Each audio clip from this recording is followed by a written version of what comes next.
Hello guys, welcome back to my class. तो dear students, तैरना वही लोग सीखते हैं जो पानी में छलांग लगाते हैं। यानी जो डर गया वो मर गया। पानी से डर गए तो आप तैरना कैसे सीखोगे। एक और कहावत है कि फॉर्चून फेवर्स द ब्रेव्स, यानी भाग्य भी बहादुरों का ही साथ देता है। तो डरिए मत। विशेष रूप से अंग्रेज़ी से मेरे रहते आपको डरने की ज़रूरत नहीं है। मेरी क्लास में बने रहिए आप और अंग्रेज़ी सीखते जाइए, आपका सारा डर मैं दूर कर दूँगा। तो चलो आगे बढ़ाते हैं आज की क्लास को।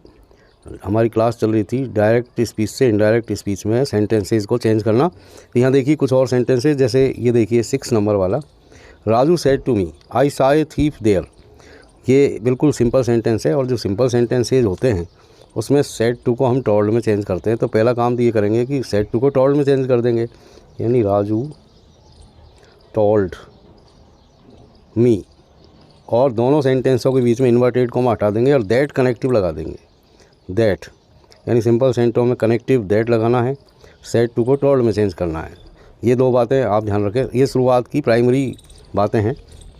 तो ये इस तरह हो गया, Raju told me that I saw a thief there. जैसे ये लिखा हुआ I saw a thief there, तो आई फर्स्ट पर्सन का प्रोनाउन है तो सब्जेक्ट राजू के अकॉर्डिंग चेंज होगा। तो ही सा ये सेकंड फॉर्म ऑफ वर्ब है, यानी पास्ट सिंपल टेंस है। तो पास्ट सिंपल टेंस किस में चेंज होता है, पास्ट परफेक्ट टेंस में। तो हैड सीन, हैड सीन।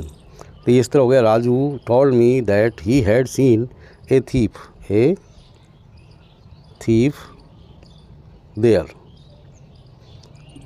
क्योंकि हियर होता है तो देयर हो जाता है, या पहले से ही देयर है तो देयर का देयर ही रहेगा।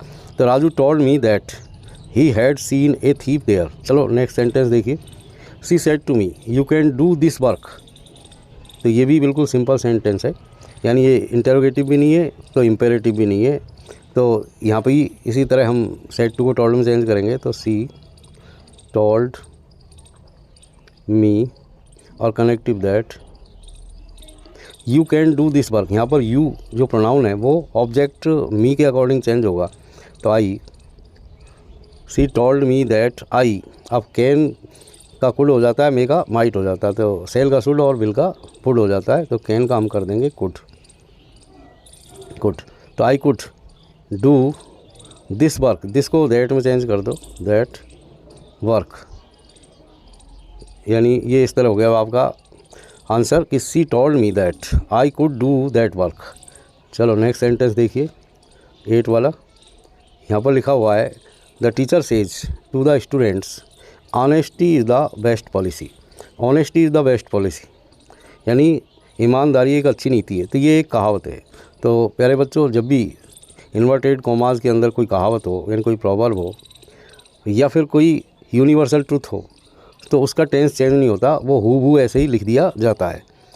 अब यहाँ पर सेज टू आ रहा है, सेज टू आ रहा है, इसको हम टेल्स में चेंज करेंगे क्योंकि ये बिल्कुल आपका जो है प्रेजेंट सिंपल टेंस है। तो यहाँ पर सेज टू का आपको टेल्स में चेंज करना है। तो the teacher tells the students और दैट लगा करके वाक्य को आगे बढ़ा दो, that honesty is the best policy. यानी सेम ऐसे कैसे लिख देंगे, honesty is the best policy और अंत में फुल स्टॉप। यानी the teacher tells the students that honesty is the best policy. अब देखिए next, he said to her why are you looking at me. ये क्वेश्चन मार्क लगा हुआ है, इंटरोगेटिव सेंटेंस है।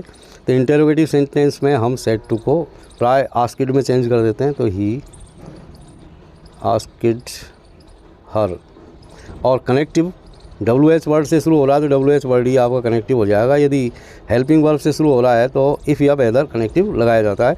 तो the he asked her why, और फिर सब्जेक्ट लिखेंगे यू सेकंड पर्सन का प्रोनाउन है तो हर के अकॉर्डिंग चेंज होगा, यानी सी हो जाएगा सी। और is am are was verb में चेंज हो जाते हैं तो ये यहाँ पर हम वाज कर देंगे, सी वाज लुकिंग एट।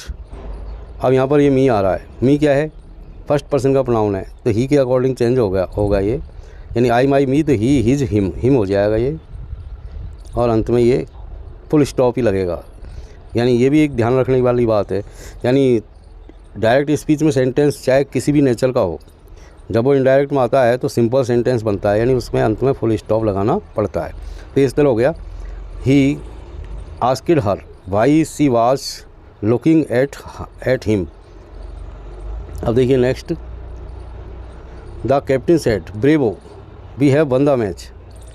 और यहाँ पर देखेंगे इस सेंटेंस में ये ब्रेवो के सामने ये जो मार्क लगा हुआ है, ये जो है आपका, इसको आपको ध्यान में रखना है। इस तरह के जो सेंटेंस हो जिसमें एक्सक्लेमेशन मार्क लगा हुआ हो इस तरह, तो वो एक्सक्लेमेटरी सेंटेंसेज होते हैं और उनमें सैड को हम एक्सक्लेम्ड में चेंज करते हैं।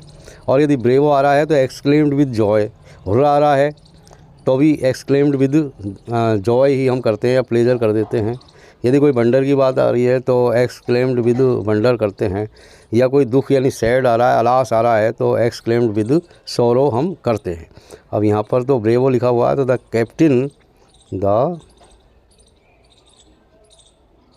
कैप्टन एक्सक्लेम्ड विद जॉय और दैट कनेक्टिव लगाएंगे, दैट लिखा हुआ है वी बहुवचन में है यहाँ पर और फर्स्ट पर्सन का प्रोनाउन है, तो द कैप्टन जो इसका करता है उसके अकॉर्डिंग चेंज होगा। लेकिन ये बहुवचन में है तो हम इसको दे लिखेंगे, दे, ही नहीं लिखेंगे। दैट दे और हैव और हैज़ हेड में चेंज हो जाते हैं, तो ये हेड कर दिया हमने इसको और आगे बढ़ा दिया वन द मैच और अंत में फुल स्टॉप रख दिया इसमें। अब देखिए इसको पढ़ते हैं, the captain exclaimed with Joy that they had one the match. तो इस तरह जब भी एक्सक्लेमेटरी सेंटेंसेज आए तो इस तरह हम उनको चेंज करते हैं।